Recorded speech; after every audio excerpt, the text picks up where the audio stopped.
What is up everybody? Welcome again to another episode of Ronjan Vlogs, and for today's video ay isi-share po namin sa inyo ang aming fix kung paano po namin naayos ang no Wi-Fi connection issue nitong Infinix Hot 30i.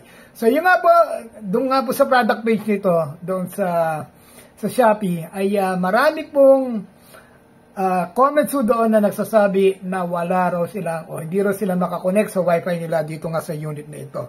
So, eto lang po, ganun din po, naging problema namin out of the box. Pagkakuha po namin unbox nga po namin ito ng anak ko, ay sinubukan po namin makonect sa Wi-Fi pero limited connection lamang. So, eto pong ginawa ho namin para makapag-connect po kami sa Wi-Fi, pero bago po noon ay kung bago po kayo sa YouTube channel natin ito, ay inaanyaya ko po kayo mag-like, share, and subscribe. At kung kayo po ay dating subscriber, ay maraming salamat po sa inyong pagtatakilig dito sa Ronjan Vlogs. So, let's go straight to the point. Paano ang naging fix po namin dito? Ayan, pumunta po kami sa settings. Tapos, pumunta po kami sa system. Alright? And then, date and time.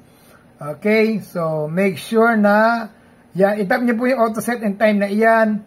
At yun nga po, i-kuha niyo muna, i-off niyo muna. And then tap on OK.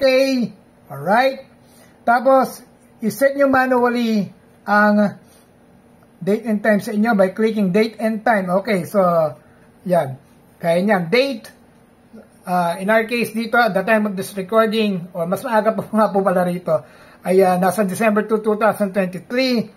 At yung pang oras nung time na na-fix po namin, ay basta itama nyo naman po sa kasalukuyang oras at pecha, no, na nagkakaproblema po kayo dito. So, yun na po. All you need to do is to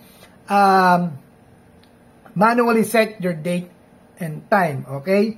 So, yun lang po kasimple. At yun, pakita ko sa inyo. Kanina po, hindi po makakonekto sa internet. Ngayon, nakakapag connect na po kami. Ayan po, gaya niya sa Google. Ayan, kita nyo. Ayan, no? Okay. So, yun lamang po ang maano namin sa inyo. Bago po tayo mag-boss, konting disclaimer lamang po. Siyempre, this work for us. Alam nyo, issues po may vary. Maaaring may iba po solution na para sa inyo. Pero sinasabi ko lang po sa inyo, ito po ang naging solution po para sa amin. And hopefully, ay makatulong rin po sa inyo ito in case na magkaroon nga po kayo na limited connection or no connection at all sa inyong bagong Infinix Hot 30i. So, that's all you need to do. Just manually set the date and time, and hopefully, yun nga po, ito nga po makatulong sa inyo. And if this worked for you, please leave a comment.